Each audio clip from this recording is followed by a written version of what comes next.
ഹബീബിബ്നു ഹാരിസ് റളിയല്ലാഹു തആല അൻഹു ഹബീബരായ മുഹമ്മദുർ റസൂലുള്ളാഹി തങ്ങളടുക്കൽ വന്നിട്ട് പറയാണ്, നബിയെ ഞാൻ ധാരാളം തെറ്റ് ചെയ്യുന്നയാളോ, ധാരാളം തെറ്റുകുറ്റങ്ങൾ നിറഞ്ഞയാളോ നബിയെ, എനിക്ക് തൗബയുണ്ടോ നബിയെ, ഞാൻ എന്ത് ചെയ്യണമെന്ന് ചോദിക്കുമ്പോ ഹബീബായ നബി സല്ലല്ലാഹു അലൈഹി വസല്ലം ഇതേ ഹബീബ് ഇബ്നു ഹാരിസ് തങ്ങളോട് പറയാണ്, ഓ എൻ്റെ ഹാരിസേ, തുബ് ഇലല്ലാഹ്, നിങ്ങളെ റബ്ബിലേക്ക് ഖേദിച്ച് മടങ്ങിക്കോളൂ. ആ സമയത്ത് മഹാനവരുകൾ പറയുന്നു, തൗബയൊക്കെ ചെയ്യാറുണ്ട്, സുമ്മ അഊദു, പിന്നെ ഞാൻ തെറ്റ് ചെയ്തുകൊണ്ടിരിക്കുകയാണ് നബിയേ, തൗബയൊക്കെ ചെയ്യുന്നുണ്ട്, എന്നാലും തെറ്റ് പറ്റാറുണ്ട്. ഈ സമയത്തും ഹബീബായ തങ്ങള് മഹാനായ ഹബീബ് ഇബ്നു ഹാരിസ് തങ്ങളോട് പറയാണ്, ഫകുല്ലമാ അദ്നബത ഫതുബ് ഇലല്ലാഹ്. അല്ല ഹാരിസേ, ഹബീബേ, നിങ്ങൾ എത്ര വലിയ തെറ്റ് ചെയ്താലും എപ്പം തെറ്റ് വന്നാലും നിങ്ങൾ റബ്ബിലേക്ക് മടങ്ങിക്കോളൂ കേട്ടോ. അപ്പോഴാ കരഞ്ഞുകൊണ്ട് ഹബീബ് ഇബ്നു ഹാരിസ് റളിയല്ലാഹു തആല അൻഹു ഹബീബായ തങ്ങളോട് ചോദിക്കുകയാണ്, നബിയേ, ഞാനിങ്ങനെ തെറ്റ് ചെയ്ത് കൂടിപ്പോയിട്ടുണ്ട്, എന്നാലോ ധാരാളം ആവർത്തനം ചെയ്ത തെറ്റുകൾ വീണ്ടും വീണ്ടും ചെയ്ത് അങ്ങനെ കൂടി അധികരിച്ചിട്ടുണ്ട് നബിയേ. അപ്പോഴാ നബി തങ്ങൾ പറയുന്നത്, അഫൂല്ലാഹി അസ്സ വജല്ല അക്തറ മിൻ ദുനൂബിക യാ ഹബീബ്. ഓ എൻ്റെ പൊന്ന് ഹബീബേ, നിന്റെ ദോഷത്തിനേക്കാൾ അധികരിച്ചത് അല്ലാഹുവിന്റെ അഫുവാണ്, അല്ലാഹുവിന്റെ മാപ്പാക്കലാണ്, അല്ലാഹുവിന്റെ പുറത്തു തരലാണ്.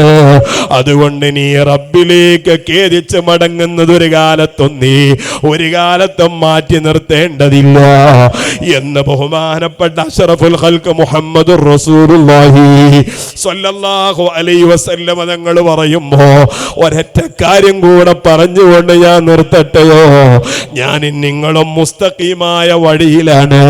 ആ വഴി ബഹുമാനപ്പെട്ട ഏനി ഉസ്താദ് കാണിച്ചു തന്ന വഴിയാണ്, അവിടത്തേക്ക് അവരുടെ ഗുരുവര്യര് കാണിച്ചു തന്ന വഴിയാണ്. ഇങ്ങനെ നമുക്ക് പരമ്പരാഗതമായി കിട്ടിയ പരിശുദ്ധ ഇസ്ലാം, അതാണ് ഉമ്മമാരെ സുന്നത്തി ജമാഅത്ത്. അതല്ലാത്ത വാദങ്ങളൊക്കെ ഇസ്ലാമിൽ അംഗീകരിക്കപ്പെടാത്ത വാദങ്ങളാണ്. വമൻ യുശാഖിഖിർ റസൂല മിൻ ബഅദി മാ തബയ്യന ലഹുൽ ഹുദാ വയത്തബി ഗൈറ സബീലിൽ മുഅ്മിനീന നുവല്ലിഹി മാ തവല്ലാ വനുസ്ലിഹി ജഹന്നമ വസാഅത് മസീറാ. പരിശുദ്ധമായ ഖുർആനിലൂടെ അല്ലാഹു തആല പറയാണ്, ഒരു കാര്യം സത്യമാണെന്ന് ബോധ്യപ്പെട്ടിട്ട് അത് മുഴുവനും പിന്നീട് സംശയത്തിലേക്ക് കൊണ്ടുവന്ന് മറ്റേതെങ്കിലും വഴിയെ നീ സ്വീകരിക്കുകയാണെങ്കിൽ അല്ലാഹു തആല നിന്നെ നരകത്തിലേക്ക് വലിച്ചെറിയുമെന്ന് പരിശുദ്ധ ഖുർആൻ. അല്ലാഹു തആല പറയുമ്പോ ഏനി ഉസ്താദ് ജീവിതത്തിൽ കാണിച്ചു തന്ന ഒരു തനതായ ഇസ്ലാമിന്റെ പാതയുണ്ട്. അതല്ലേ ഓക്കെ ഉസ്താദ് കാണിച്ചു തന്നത്? അത് തന്നെയല്ലേ ഓക്കെ ഉസ്താദിന്റെ ഉസ്താദ് മഹാനായ താജുൽ ഉലമ സ്വതഖത്തുള്ള ഉസ്താദ് കാണിച്ചു തന്നത്? അതല്ലേ താജുൽ ഉലമ ഉള്ളാളത്തെ സയ്യിദവറുകൾ കാണിച്ചു തന്നത്? അതല്ലേ ബഹുമാനപ്പെട്ട കണ്ണിയത്തോരിൽ നിന്ന് പഠിച്ചെടുത്തത്? അങ്ങനെ നമ്മൾ പരിശോധിച്ചാൽ മഹാനായ സ്വതഖത്തുള്ള ഉസ്താദിന്റെ ഗുരുവര്യര് കുത്തുബി മുഹമ്മദ് മുസ്ലിയാർ പഠിപ്പിച്ചു കൊടുത്തൊരു മാർഗമാണത്. അങ്ങനെ കുത്തുബി ഉസ്താദിലൂടെ അങ്ങനെ പോയാൽ അവസാനം ഹബീബായ തങ്ങളിലേക്ക് എത്തിപ്പെടുന്നൊരു മാർഗം. അതാണ് ഉമ്മമാരെ അഹ്ലുസുന്നത്തി വൽ ജമാഅ. അതല്ലാത്തതൊക്കെ പിഴച്ച മാർഗമാണ്. പുത്തൻവാദികൾക്ക് നിങ്ങൾ എന്ത് പേരിട്ടാലോ, അവരെ നിങ്ങൾ ജമാഅത്തുകാരെന്ന് വിളിച്ചാലോ, നിങ്ങൾ മുജാഹിദുകാരെന്ന് പേര് വെച്ചാലോ, അവർക്ക് നിങ്ങൾ തബ്ലീഗ് ജമാഅത്ത് എന്ന് പറഞ്ഞാലോ, കള്ള ത്വരീഖത്തുകാരെന്ന് പറഞ്ഞാലോ, യഥാർത്ഥ അഹ്ലുസുന്നത്തി വൽ ജമാഅത്തിന്റെ ആലിമീങ്ങൾ, ആ ആലിമീങ്ങളിലൂടെ നമുക്ക് കൈമാറിയ ആ ഒരു ആശയം മുറുകെ പിടിച്ച് ജീവിക്കുമ്പോ യജമാനനായ റബ്ബ് തആല നമ്മുടെ തൗബ സ്വീകരിക്കോ. ആ സ്ഥാനത്ത് ഒരാൾ പുത്തൻവാദിയായാൽ അവന്റെ തൗബ അല്ലാഹ് സ്വീകരിക്കൂല. മുഹമ്മദുർ റസൂലുള്ളാഹി, ഞാൻ പറഞ്ഞതല്ല, മുഹമ്മദുർ റസൂലുള്ളാഹി. നബി തങ്ങൾ പറഞ്ഞു ഇന്നല്ലാഹ ഹജബ തൗബ അൻ സാഹിബി കുല്ലി ബിദ്അ, എല്ലാ പുത്തൻവാദികളെ തൊട്ടും അല്ലാഹു തആല തൗബയുടെ വാതിൽ മറച്ചു വെച്ചിരിക്കുന്നു എന്ന് മുഹമ്മദുർ റസൂലുള്ളാഹി. ഒരു പുത്തൻവാദിക്കും തൗബ ചെയ്യാൻ കഴിയൂല. തൗബ ചെയ്യണമെങ്കിൽ മനസ്സിൽ മനം മാറ്റം വേണം. അവന്റെ മനസ്സിൽ ഇത് സത്യാണ് എന്ന ബോധത്തിലാണ് നടക്കുന്നത്. പിന്നെ അവനക്ക് തൗബ ചെയ്യാൻ പറ്റുമോ? ഒരാളെ കള്ളത്തൊരീക്കത്തിലേക്ക് ചെന്നാൽ ആ കള്ളത്തൊരീക്കത്തിൽ അവൻ പിടിച്ച ശൈഖ്, ആ ശൈഖ് നല്ലോനാണ് എന്ന് ധരിച്ചുകൊണ്ട് കൂടെ നടക്കുന്നയാള് പിന്നെ തൗബ ചെയ്യാൻ മനസ്സ് കാണിക്കോ? ഇല്ല ഇല്ല. അതും ഒരു തരം ബിദ്അത്താണ്. ആ ബിദ്അത്തുകാർക്കും തൗബ കിട്ടൂല. യഅബല്ലാഹു ലിസ്വാഹിബി ബിദ്അത്തിൻ ബിതൗബ. മഹാനായ അബൂ അംർ ശൈബാനി റളിയല്ലാഹു തആല അൻഹു പറഞ്ഞതാണ്, ബിദ്അത്തുകാരൻ അല്ലാഹു തആല തൗബ വിലങ്ങിയിട്ടുണ്ട് കേട്ടോ.